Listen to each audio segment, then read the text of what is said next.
On this week's episode of A Drier Dose of Disney, Jared shares with us some travel tips and tricks when going to Paris.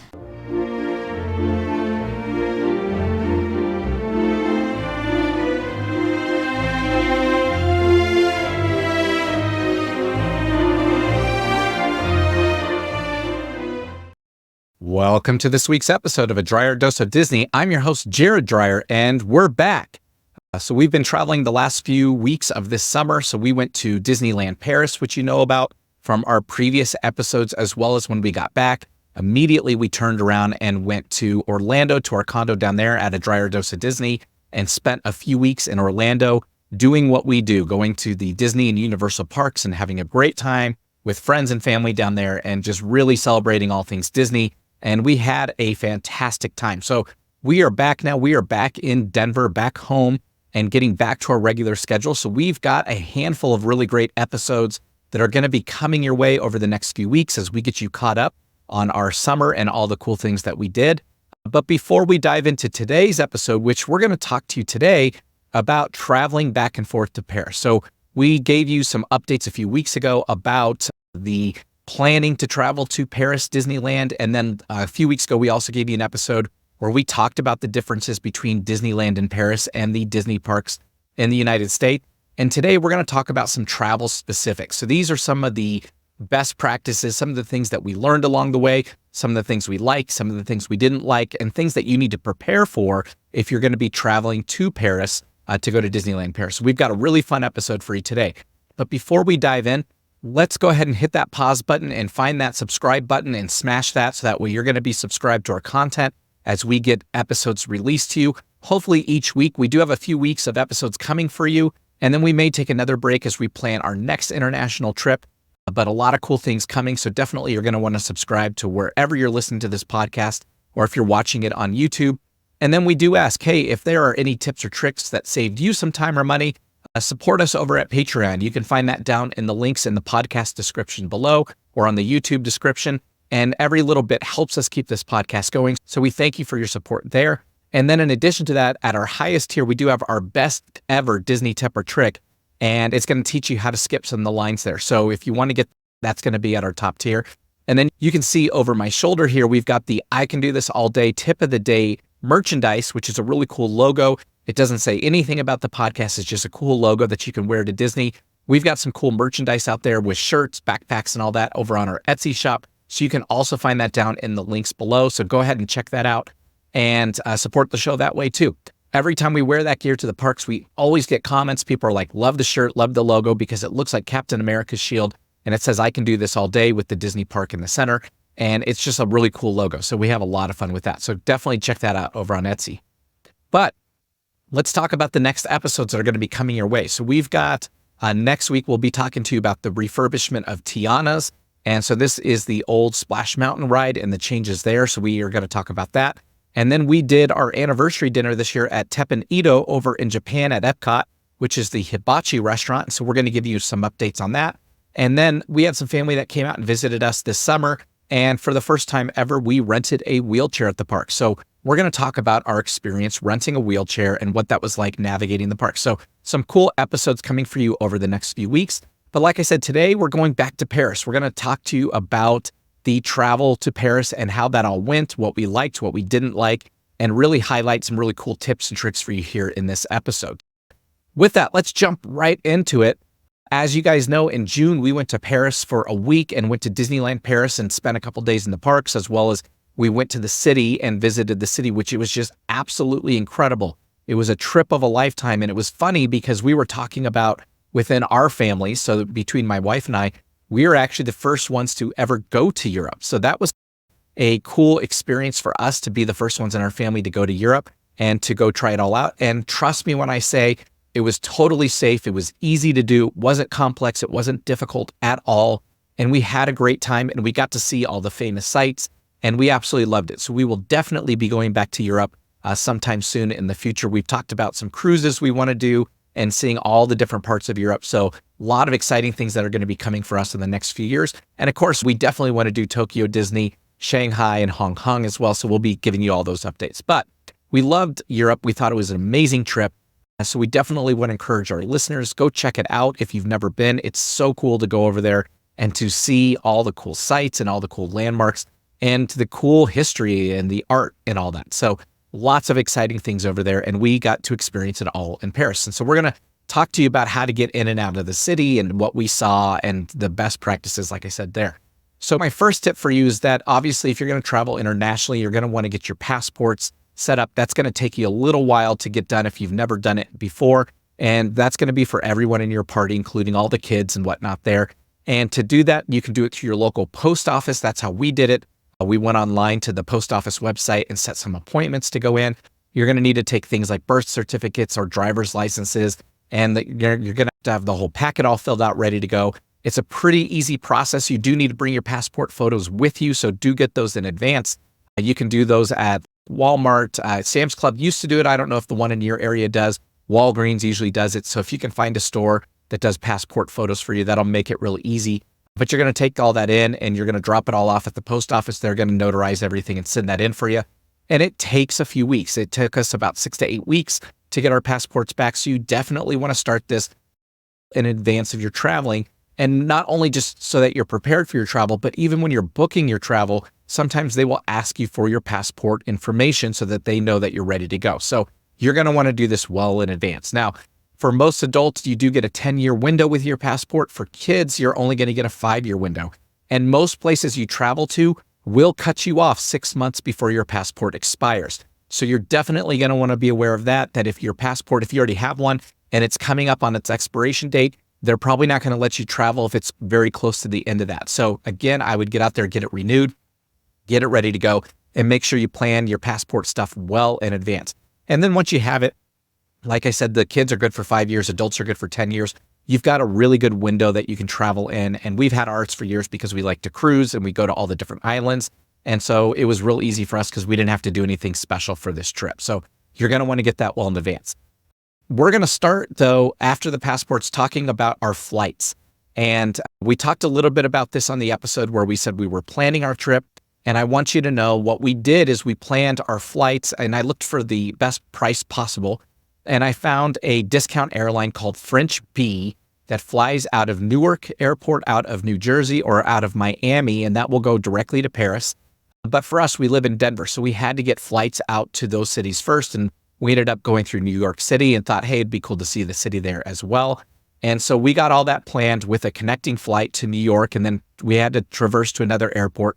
And then we took French Bee over to Paris, which was an easy flight. It wasn't difficult. We'll get into that more in just a second. But when you're flying to Paris, you need to know that most flights from the States are going to be what they call red-eye flights. And a red-eye flight is a flight that you leave usually in the evening sometime, and you're going to fly overnight during the dark hours, and you're going to arrive at Paris the next day in the morning or usually midday over there. For our flight, we left at 11 p.m. and we got into Paris at about noon the following day.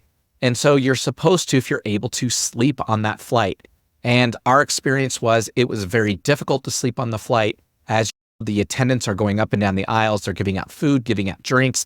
You've got people playing movies. And don't get me wrong, the movies don't really bother you, but there is some ambient light around the plane. But there's a lot of movement going on the plane. Now, with 3 of us, we sat in one row together with just the 3 seats off to the side. And my wife and daughter are over towards the window in the middle. I always sit on the aisle. And I will say, sitting on the aisle, I had constant nudges and bumps from people walking up and down the aisle to go use the restroom or just to stretch their legs a little bit. So it was very difficult to sleep on an aisle seat. I can tell you if you're up against the window where you can lean against the wall or something, that may be a little bit more easier, but it's difficult to sleep on these flights. So do know that is going to be a challenge for you when you go more often than not. And the jet lag, the time difference is going to mess you up a little bit. So plan on your first day when you get to the parks or get to your destination that you're not going to want to go full bore and go do a full day at the parks. Like I said, we got in at noon, we got over to our hotel, and our goal was to stay up as late as possible till 8 or 9 o'clock at night so we could go to bed like normal and get up the next day like we normally would for a park day. That was our goal. We did not succeed at all. By about 5 o'clock, we were nodding off, and we had been up for almost 36 hours straight. and we were just very tired and we were ready to go to bed. So we ended up falling asleep at about 6 p.m. and I woke up at 4 a.m. and I laid there, got online and searched online for a little bit, and then got up for my normal day at about 6 and got ready for the parks. And we had a great first day over there at Disneyland Paris. So that was awesome. But know that you are going to get a little jet lag or a little bit of that time difference impacting you. So if you can stay up as late as possible, that's best. Now, we noticed more on the way home, the travel fatigue is what I would call it. On the way home, we left mid-afternoon from Paris. We flew back to New York. We got in late at New York, which meant we couldn't fly home to Denver from there. We had to wait till the next day. So we had a hotel on Manhattan and actually went and saw some of the sites in New York before we flew back. But by the time we flew back and got back to Denver, myself, my family, we were tired. We were done. We did not want to travel anymore. So know that if you're going to do connecting flights and all that, it is a bit of a hassle. You may save money. It saved us about $3,000 in total by breaking up our flights that way, which was totally worth it to me. But it really did wear us out. And by the end of the trip, I was done and I wanted to be back home. So know that if you're going to split it up that way, you're going to run into things like that. If I were to do it over again, my wife asked, would you go direct from Denver, which we could have done? And I said, it's a debate. Yeah, it would have been really nice to do, but it would have been a lot more expensive for us. You're going to have to make that decision for yourself, but know that you are going to get some jet lag. You are going to get some time differences, but it's totally feasible. You can do it like we did, break it up, go on French Bee, save some money there, and that may help you afford your trip a little bit better. Now, we talked about the goals of staying up as late as you can when you're coming back. Just because you're going to fly usually afternoon or evening, or maybe even in the morning, you're going to get back only a couple of hours after you left. At that point, you're just going to have one long day and you're going to be able to go to bed at night like normal, versus going the other way where that was much, much more impactful because it was almost 36 hours that we were up and we were very tired when we got there. So that's just the flight side of it. Again, with French Bee, it was just a normal economy type flight. We didn't have lay down seats. We didn't have these sleep pods or anything like that you may see on YouTube or some of the other podcasters doing out there that are really cool and really comfortable. It was just a normal seat and about a 7-hour flight. So we survived it totally fine. And there was a few hundred people on the flight, so they all survived it as well. So once we got there, let's talk about what happened and how we had transportation to the parks. You're going to go through customs. You're going to go get all your luggage and do all that like normal. That was very easy. All the signs were in English and French. So it was very easy to navigate the airport. That wasn't difficult at all. When we booked our trip over to Paris and Disneyland, we went through the Disney site and booked a Disney hotel, as well as we booked transportation through Disney. So that's the Magic Shuttle that runs between the Paris airports and the Disneyland park. And that was really easy. And that is something I highly recommend you do. And the reason is the cost for that Magic Shuttle per person was very close to what you would be paying for a train ride, which is the cheapest form of transportation. If you did a taxi or an Uber out there, it would be more than double or triple that amount. So I would definitely recommend the Magic Shuttle. It does take a while because they do visit the multiple terminals at the airport and then come all the way out to Disney and go to all the hotels. It took us a little bit more than an hour in the traffic to get out to Disneyland Paris, but it was definitely worth it. Like I said, the cost was much less than doing other forms of transportation. It's all Disney themed. They had videos playing on the bus and it was very straightforward and easy. That is something that I highly recommend. Now, when you're thinking about the buses, the one thing to realize is it is about an hour between each bus that comes through the airport or takes you to the hotel. And that's not necessarily due to the travel time. Like I said, it is about an hour drive. They have multiple buses running. The buses always do run on time, which is really nice. They were on the minute on time. They would leave right when they were scheduled to leave. And you can find that schedule online through the Disneyland Paris website and the Magic Shuttle over there. But they do run once an hour. And right next to our hotel, so we stayed at Hotel Santa Fe, they have a gas station. And there's always 2 or 3 of these Magic Shuttle buses sitting there. And then every hour when it's time for them to go again, they would pull out of the gas station, pull in front of the hotel, pick you up and go. So they always had buses in reserve. So that way, if there was ever a traffic incident or anything like that, they had ones ready to go for you and ready to pick you up. So that was great. The buses were always on time and very easy to deal with. You could look at doing travel by train, which a lot of people, especially the locals, do. But I will tell you, from Disneyland Paris to get to the airport, you're going to be doing multiple transfers at multiple stops to get to the right place. And the cost of the Magic Shuttle per person is very close to what you're going to be paying for the trains if you're going to do that many trains and that many stops. So I recommend just do Magic Shuttle. It's that much easier. Like I said, they leave every hour. So it's very convenient to get out to the airports and back. And so it's going to save you a lot of time. It's going to save you stress, and the money cost isn't that much different. So I definitely recommend doing that. The next thing we bought through Disney to go see the city of Paris was they have some tours available. So you can take a tour on a double-decker bus, or you can take a river cruise that's going to take you up the main river there through Paris, and you're going to see a lot of the sights there. Now, when you set this up through Disney, you're going to pick your day, you're going to pay for your people, and you're going to choose which type of excursion you want to do. We decided on our first city day we wanted to do this, and that actually was a really great idea because it oriented us to the city really well. So I highly recommend doing one of these tours. I will say between the two, I would do the bus. The bus is a better tour in the sense you're going to see more on the bus. You're going to see the city. You're going to see the architecture. You can get to more of the sights on the bus, where the cruise is going to go right up the river, and you're only going to see things from the river. What was funny was when we booked it, again, it was through Disney, so Disney arranged all the transportation.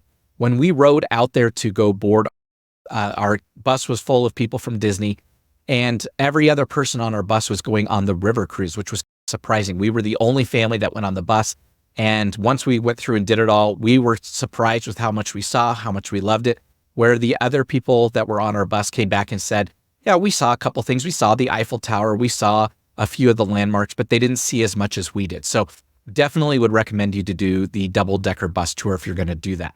Now, like I said, Disney took care of all the transportation. What was very surprising to us is these tours start early in the morning, usually 9 a.m. or so, running through the city, and then they go till late in the evening until it's dark. The tour bus picked us up at about 10:30 a.m. Like I said, it takes about an hour to get back into the city. So we didn't get there till about 11:30, almost noon. We went on our tour, but they wanted us to be back at the site to get back on the bus to go back to Disney by 6 p.m. So we only really had about a 6-hour window to get out there and to see everything. So that was a little bit surprising that they didn't give us the full day and they didn't let us experience the full city the way that some people may have wanted to. So it was a little bit cut back on time. Now, when you're looking at these tours, what else was surprising to us was online, the bus tour says it takes about 2 hours to make a full loop through the 10 or so stops that you're going to go see. And those 10 stops are the iconic landmarks that you know about. So you're going to see the Eiffel Tower. You're going to see the Arc de Triomphe. You're going to see the Louvre. You are going to see Notre Dame. You're going to see the Bastille. We saw Moulin Rouge as we went through the city. So there's a lot of cool places you're going to see. Typically, unless you get a special bus, you're not going to go to Versailles. That's a little bit further outside of the city.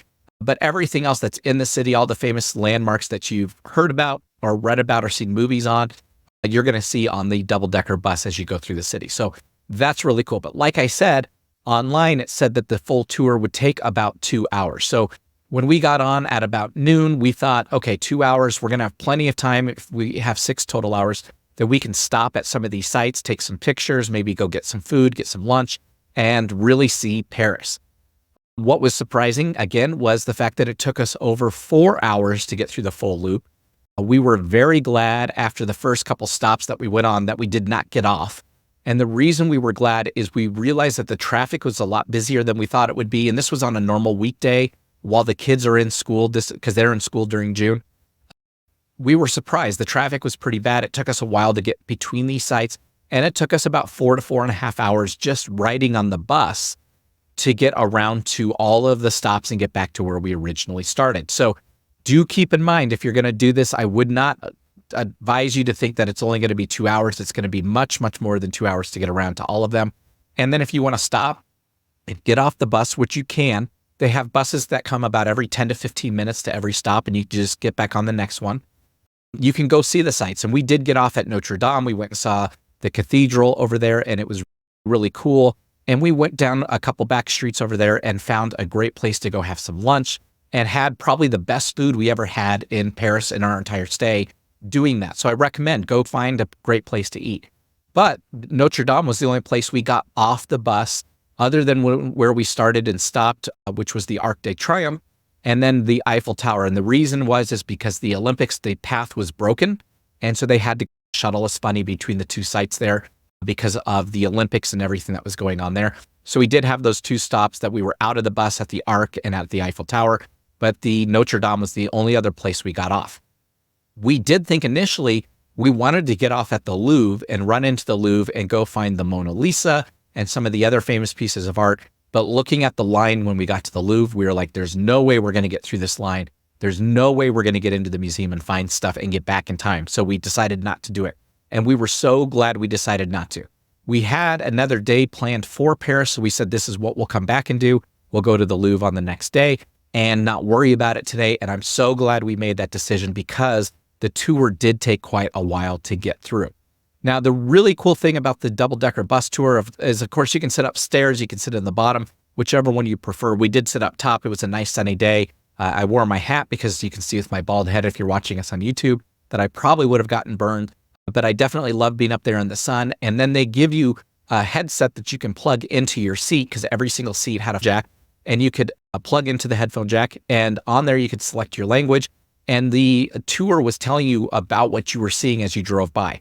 So they were telling you either about the architecture, about the district, about the landmark you were going to or just leaving.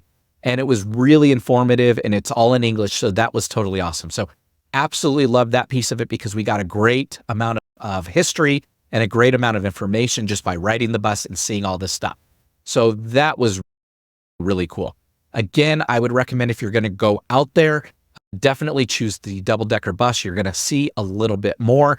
And it's a great thing to go see, like I said, the city and get yourself oriented to the city because this city is huge. It is absolutely huge. It actually surprised us with how big the city was with as much as we were driving around. Now, when we met back at the Eiffel Tower, which was our original stopping point, we had about 30, 40 minutes left until the pickup time for the Disney shuttle was ready to go. So we walked around the Eiffel Tower. We went down to the river.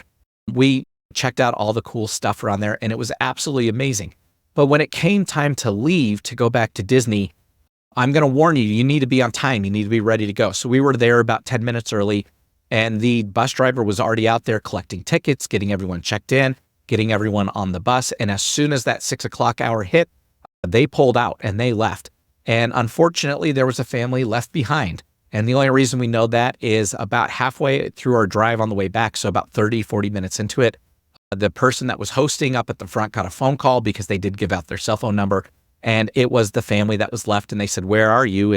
And they got into a large argument and everyone on the bus heard it. So it was comical, but they did leave on time, like they said. And if you weren't there, you had to get a taxi or find your way back to Disneyland Paris on your own. So do know that they were very prompt in that. Now, if you know a lot about French culture, you'll know that they're very relaxed and usually not necessarily always on time. I will say that the Disney buses and shuttles and all that were very regimented, and they did leave 100% on time, on the nose every single time. Be prepared for that you do need to be there in advance, ready to go. Otherwise, they will leave you behind. But like I said, there was more to see in Paris, and we were so glad we did that bus tour because we got oriented to where everything was, and we knew where we wanted to go back to the next day. Like I said, we knew we wanted to see the Louvre. We also wanted to see the Museum d'Orsay because that had some really cool artwork there, and they've got a lot of Van Gogh. If you love the Impressionist type paintings and Van Gogh and all that, there's a lot of really cool art there. So we knew we wanted to see the two museums, but we knew we didn't need to go back to the Eiffel Tower or to the Arc de Triomphe or to Notre Dame again. So we knew where we wanted to go. Now, what we decided to do on the second day was we decided to take the train from Disneyland Paris into the city and to go see these museums. And I will tell you, that was so easy to do. We actually were starting to think, well, would it have been better for us to get out there and do the bus tour on our own, which we'll talk about here in a few moments. But they have a train station at Disneyland Paris, and I mean at the site of Disneyland Paris. So when the hotel shuttles drop you off at Disneyland Paris and Walt Disney Studios, they're very similar to Disneyland California, where the two parks are right next to each other, and you can go into either of the venues from the same area. But they also have a train station there. So the shuttle drops you off right in front of the parks. The train station's 100 yards away. You can walk and get into the train station, and you can ride the train. Now, the best part is this train station is the last one on its line. So when you go in there, there's only one direction to go. It's very easy to navigate. You just need to go buy yourself a ticket and get down there, and you can hop on that train. And it's a dozen or so stops to get into Paris and to get into where the Louvre Museum is. And if you go online and just look at their website, it's very easy to navigate. It's in English. If you're using an English-based system or computer, you can select the language, and it's super easy to navigate. So not difficult at all. In fact, if you've ever been into any of these big cities with a subway system, so whether it's New York or you've been to Washington, D.C., which we have done both, I actually thought that the Paris train station was easier to navigate than those. But nonetheless, it's very similar in nature. You need to know what line you're on, and you need to know what stop you're going to get off on. And everything is so easy to understand. They have boards that tell you what the next stop is. And as soon as you get there, you just get off and you can walk to your destination.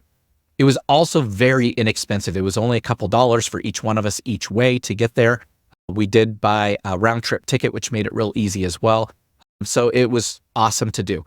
In addition to that, the train is faster than if you took a bus or a cab due to not having to fight traffic. So the train only took us about 40 minutes to get to from Disneyland into the city and vice versa when we came back, versus about an hour when we took the buses back and forth between the airport or between our tour that we did with Disney. It's very straightforward, very easy. We got to our stop, which was actually one of the central points in Paris where they have multiple lines crossing. And again, it was very easy to navigate. And in fact, when you're going home back to Disneyland, because we stayed at a Disney hotel, they have little mouse icons next to the train that tells you which one goes to Disney. So it was easy to follow the arrows and the signs, even though a lot of it's in French. They do have English on there, but it was easy. You just had to find the Mickey head and just follow that. And it took you right to the right platform. And it's the last stop. So you just get on that train and it takes you all the way out there. So super easy. Now, like I said earlier, Paris is very spread out, but the two museums that we wanted to see were very close. So we got off the train, we walked to both of them. We walked and had lunch, and we also walked around the river area there and saw all the cool shops and sites. And it was amazing. We absolutely loved Paris. In fact, I will go as far to say that on our trip to Paris, my family and I enjoyed our time in the city and seeing the museums and seeing the architecture and the landmarks more than we enjoyed going to Disney, which is shocking to say because we're huge Disney fans. And of course, we absolutely love Disney. But the Disneyland Paris parks are so close to the California parks. We've been there, we've done that. And to see Paris for the first time and to go see all those cool landmarks in history was absolutely amazing. And on top of it, I'm a big art fan and I love the different famous pieces that were out there. So we spent a few hours at the Louvre walking around and seeing all the different wings of the museum and all the famous artwork. And they have really cool maps there that highlight all the most famous pieces and where they're at. So it was really easy to navigate. And then when we went across over to the Museum d'Orsay, it's a smaller museum. We walked the entire thing in a couple hours, but we got a chance to see some really cool paintings from some really cool artists that are very famous. And it was absolutely amazing. So definitely a once-in-a-lifetime experience. We got a lot of cool pictures. Those are on our Facebook out there if you want to go check those out. But we absolutely loved our time in Paris. So that now leads us to our I can do this all day tip of the day. And this one is actually, it's in hindsight after we were out there and after we visited, we realized we shouldn't have bought our double-decker bus tour through Disney, though that was convenient and easy and it made it super convenient in the sense that I didn't have to think about it. It would have been a lot cheaper. It would have saved us a couple $100 if we did it ourselves. Meaning if the day we wanted to go do the tour, which again, I'd recommend you do it on your first day in the city to orient yourself and see all the cool sites and know which ones you want to come back to. We could have gone earlier. So instead of leaving at 10:30 and getting in at about noon, we could have hopped the first train at 8 a.m. or whatnot and gotten in by 9 a.m. when the tours were starting. With all those stops, you can buy tickets at any stop and hop on the next bus that comes. And you can ride around and the buses run all day, like I said, about every 10 to 15 minutes. So whichever stop was most convenient to that next train station, we could have found the bus there and hopped on and started our tour there on our own. Like I said, it would have saved us a ton of money. It would have saved us time waiting in traffic. It would have been not only quicker, but easier to do. And we would have probably had more time to see more. So if you want to get off at each one, you want to take some more pictures, you're going to want more time because like I said, we only had 6 hours with the Disney tour and it took us about 4 to 4.5 to get through just the driving portion, let alone not even getting out of the bus and going to have food or going to see anything. I would recommend definitely take the train and go into the city on your own and go see all that. Now, I said earlier in the episode, I'm glad we did the bus on the first day. I would encourage you, make the bus the first day of your actual time in Paris. And the train is easy. So just go on their website and definitely figure that out. If you want to come back on another day and do the river cruise, you definitely could do that. You're going to see some of the same stuff you're going to see on the bus, a little bit of a different experience, and they may tell you something different about the city that we didn't hear. But if you have multiple days, then you could definitely do multiple tours. In addition to that, there are special tours that go to Versailles. So I would recommend, if that's something you want to see, you can have another day and go take a couple trains or whatnot, or even go to the center of the city and take the special double-decker bus that goes to Versailles, and you could go see Versailles. So that would be really cool. So with that, we hope that you have a very magical week as you're planning your next vacation, and we will talk to you next time as we review Tiana's. Bye-bye.